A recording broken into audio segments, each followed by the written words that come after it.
కొమరంభీం జిల్లా కేంద్రంలోని వాంకిడి మండల కేంద్రంలో గల వారసంత గత సంవత్సరాల తరబడి సౌకర్యాలకు నోచుకొని వైనం. ఇప్పటికైనా ప్రభుత్వం అధికారులు స్పందించి వాంకిడి మండల వారసంతకు సౌకర్యాలు కల్పించాలని కోరారు. పంచాయతీ నిర్లక్ష్యం వల్ల ఈరోజు గురువారం వారసంత నిర్వహిస్తున్నటువంటి ఒక వారసంతలో అసౌకర్యాలతో వర్షం నీరే వారసంతలో కొట్టుకుపోతే అజయ్ కూరగాయలు మనోరగాలకు పాలు కావాల్సిన అవసరం ఉందని చెప్పి ఉన్నటువంటి సందర్భం. దీనిపైన మనతో మాట్లాడేందుకు స్థానిక ఈ సింగిల్ విండో చైర్మన్ జాబ్రే పెంట్ గారు ఉన్నారు. దీనిపైన ఎలాంటి అభిప్రాయం, ఎలా ఉంటే బాగుంటుంది, ఎట్లుంటే బాగుంటుంది, అసలు వారసంతకు ఎలాంటి సౌకర్యాలు ఉంటే బాగుంటుంది అనే దానిపైన మాట్లాడేందుకు మనం మాట్లాడించే ప్రయత్నం చేద్దాం. నమస్తే చైర్మన్, నా పేరు పెంటయ్య. ఇప్పుడు వారసంత గురించి చెప్పాలంటే గత కొన్ని సంవత్సరాల నుంచి, అంటే మా తాతల ముత్తాతల కాడ నుంచి కూడా ఈ వారసంత అనేది జరుగుతూనే ఉన్నది.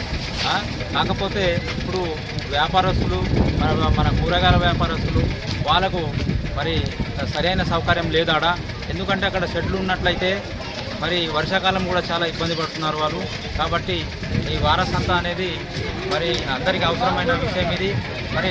అదేవిధంగా ఇప్పుడు గ్రామ పంచాయతీ నుంచి కూడా వాళ్ళు కూడా సరైన సౌకర్యాలు కల్పించాలి. ఎందుకంటే కూరగాయలు మన ఆరోగ్యానికి సంబంధించినవి కాబట్టి వాటిని ఈ వర్షాకాలంలో వాళ్ళు చాలా రకమైన సౌకర్యాలు తీసుకోవాల్సిన అవసరం ఉంది. అదేవిధంగా అక్కడ ఈ కూరగాయలు అమ్ముతున్నటువంటి వ్యాపారస్తుల దగ్గర రసీదు ఇవ్వకుండానే డబ్బులు వసూలు చేయడం జరుగుతుందట. దానిపైన కూడా తక్షణమే గ్రామ పంచాయతీ వాళ్ళు చర్య తీసుకోవాలని కూడా నేను ఈ సందర్భంగా మనవి చేస్తున్నాను. ఈ వ్యాపారస్తులకు సెట్లు వేస్తే బాగుంటుంది. అక్కడ ఉన్నటువంటి ప్రదేశం కూడా పరిశుద్ధంగా ఉండాలి. అలా ఉంటేనే అందరికీ కూడా చాలా అవసరం అది. కాబట్టి మేము అదే డిమాండ్ చేస్తున్నాం.